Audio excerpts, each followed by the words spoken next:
Hello and welcome everybody, I'm Joshino, and today it's time for a little bit more spicy speculation on patch 2.03 coming through with more information on the new champion and with all of their abilities data mined. Also, before we start on that, there is Heartbreaker Tyra gameplay in the background, so the hi-rez devs have released, perhaps by accident onto the public test server, the Heartbreaker chest, so you can actually play around with this new Tyra. I'll leave it up to you whether or not you like this skin, but to be fair, I quite like the Heartbreaker effects. I find them quite trolly. You can BM with them a little bit, but not in a bad way, but you kind of feel a bit silly when you use it, and I quite like those skins in games, because the other person's like, I've just been killed by a pile of silliness.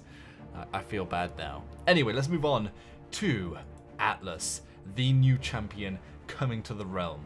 We did have some spicy speculation last patch. We heard some of their sound files and we saw the image, which actually has now been cleared up too by another user. The name will be here on the screen right now, but also there is this data mine by Andre Barros 308. So they said that they couldn't actually record the gameplay. They somehow unlocked the champion.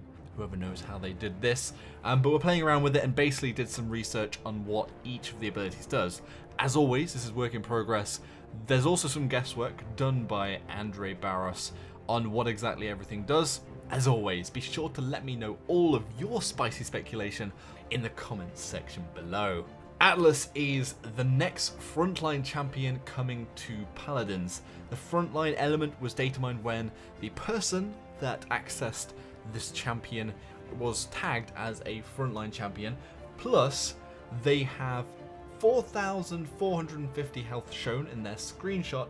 However, they said that they have Old Wounds 3, which is the card that gives extra health, and the base health ball is 4,000, so up there with some of the tanky boys and girls. Anyway, let's also dive into some of the abilities.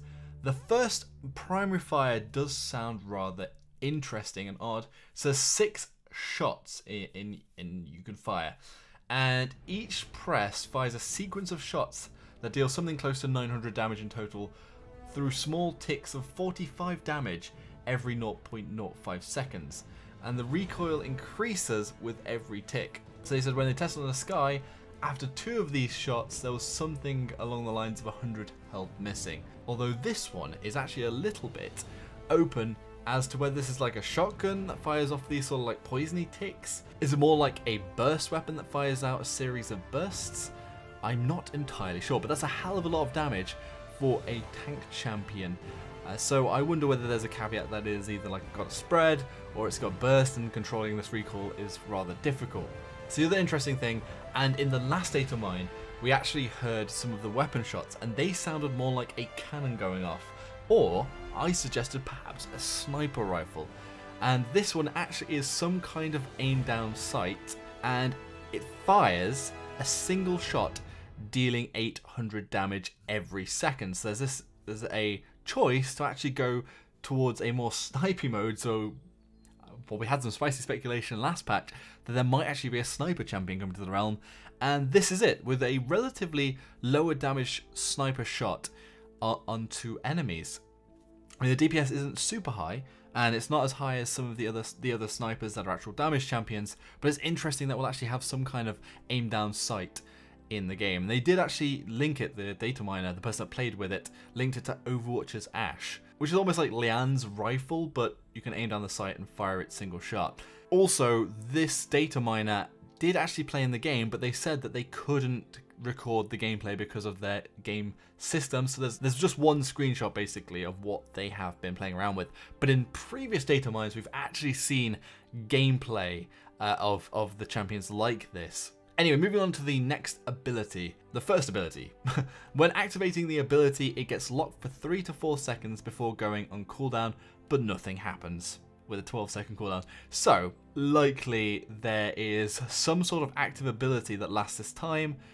What exactly that is, we don't currently know. The greatest likelihood is that this is some kind of shield. However, I think with the high damage and their sniping ability, it's likely that it won't be an active frontal shield. It might be more like an overshield like Ruckus or something else. Although, if you are locked out of your abilities, then perhaps it is an active sort of shield that is in front of you rather than something that goes over the top of you. But it could be that it goes over the top of you and you're locked out anyway, and you're maybe either immune for a few seconds, or you have like an overshield but are locked out. Perhaps something along the lines of Khan's shield, but actually you can actually destroy it when Khan goes invincible for a few seconds. But that'll be interesting to see. What does everybody else think about this ability? And the reason why I think it's a shield is because there isn't really anything else shieldy, and pretty much every champion in the game that is a frontline has a shield of some kind, even if it isn't technically a shield, like it's a wall or it's a big reversal.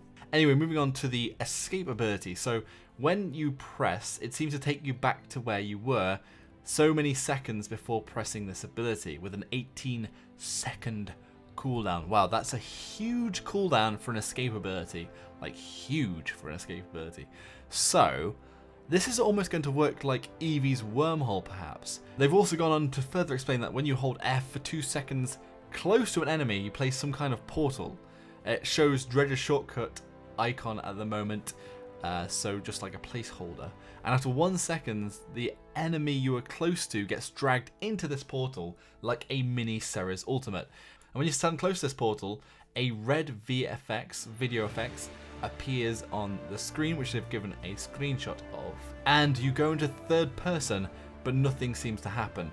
So this is curious because when you're using this portal that's sucking people in, do you also have an alternate fire mode? Maybe your cannon no longer is aimed down sight and you can fire your cannon as you're in this portal, or perhaps you're locked out of doing everything and then the people are sucked into this portal. The developers actually said they wanted to make a Bomb King talent where instead of the Poppy Bomb pushing people away, it pulled enemies in towards the center of the Poppy Bomb. So it could be that they thought, well, it's not going to probably work on the Bomb King, so let's just try it out on a new champion. And maybe it just naturally progressed when they were designing the champion, like, maybe we could actually just put this onto Atlas, the new champion coming. But be sure to let me know your spicy speculation in the comment section below. I actually think, again, on a comparison, I don't think they're bad things. To Overwatch, Orissa's mini like little sucky thing, I can't remember what the actual ability is called, is rather effective displacing enemies, pulling people away. And I think it would be rather fun to have that in Paladins 2 on a champion. And it is just like a smaller version of hi-rez ultimate in the game at the moment. Finally, the big badaboom, the ultimate is called Time Slow. We actually heard the sound for this too in the last video I made. It was like a ba-bum, ba-bum, ba-bum, and with time sort of slowing down and then speeding up as the heartbeat sped up again, which was awesome. And what this does, enemies walk slower, shoot slower, but you, and they don't know because they're only able to use it in the shooting range, and probably your allies too, move and shoot at normal speed for 7 to 8 seconds. Now this is rather huge. So you imagine at the end of a round, when it goes sort of into the slow-mo mode, when it's transitioning into the next round, that's how enemies are going to be stuck, whilst you, and perhaps your allies, maybe it'll be super strong if it's also your allies, are able to move at normal speed and shoot at normal speed. Because once you're in that slow-mo mode, you can kind of just shoot like once for every 3 shots you may be able to do in the normal time zone, in your normal speed. So I think that could be crazy powerful. That is all of the abilities. Be sure to let me know what you think of all the abilities. I know some of them are a bit vague. We don't know exactly how they work. There's a lot of speculation there, so be sure to let me know all your spicy speculation in the comments section below. So moving on to the cards, and the authors actually made a note that they transcribed the abilities as they were written. There are no names for now.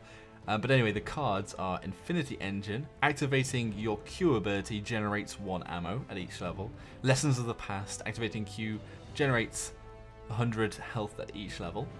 Distant Memory. Whilst below 50% healing, receive 5% increased healing at each level. That's quite a cookie cutter card there. Ravages of Time. Eliminations grant 1% ultimate charge extra, so up to 5% ultimate charge extra for eliminations. That one is very interesting because we haven't seen, I don't think, any cards in the realm yet that give you a faster ultimate charge, and 5% per elimination. And especially if you've got a attack where it's got loads of ticks, and you've got a sniper attack where you might be quite active in getting kills, that could be a big card. And also because your ultimate is so potent and powerful, that will be rather interesting to see, and whether or not it actually makes it into live, because as I said, everything is a work in progress, so only time will tell. But let me know what you think in the comment section below. Lost Legacy, increase your ammo count by 1 at each level, also a bit cookie cutter. And Old Wounds, this is one they're using at level 3, increase your base maximum health by 150 at each level. So they can get rather tanky actually. The base tankiness isn't super tanky, but they can be super tanky with that. Anyway, as always, let me know all of your thoughts in the comment section below. This was a relatively quick video. Again, sorry that it's a bit late. This data mine was a couple of days ago. But I have been busy moving house and setting up my studio and stuff here, so it took me a little bit longer than I would have liked. Anyway, thank you all very much for watching. If you enjoyed the video, hit that like button, subscribe for more of my content, and hit that bell icon to become part of the notification squad. Just do it, folks. Go on. See you next time. Joshino.